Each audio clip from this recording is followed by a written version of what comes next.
ইন্দোর আর শারুর ভালোবাসার করুণ পরিণতির পর কেটে গেছে 5 বছর। ইন্দোর এখন একজন বিখ্যাত সঙ্গীত শিল্পী, কিন্তু তার জীবনে আনন্দ নেই। শারুর স্মৃতি তাকে তাড়া করে বেড়ায়। প্রতিটি গানে, প্রতিটি সুরে সে কেবল শাহরুখকেই খোঁজে। একদিন মুম্বাইয়ের এক কনসার্টের পর ইন্দোর এক রহস্যময়ী মেয়ের দেখা পায়। নাম তার শিয়া। অবিকল শাহরুর মতন দেখতে হলো, তার ব্যক্তিত্ব সম্পূর্ণ ভিন্ন। সে আত্মবিশ্বাসী, স্বাধীন চেতনা এবং জীবনে বেঁচে থাকার মানে জানে।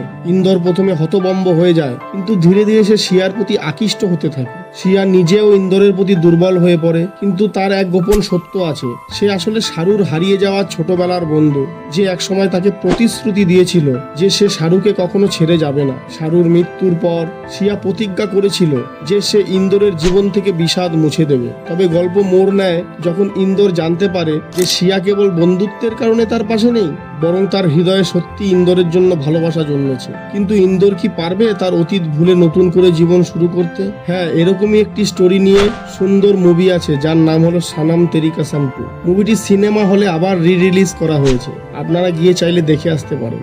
সানাম তেরি কসম 2 আমাদের শেখায় যে প্রেম কখনো হারিয়ে যায় না, শুধু নতুন রূপে আবার ফিরে আসে।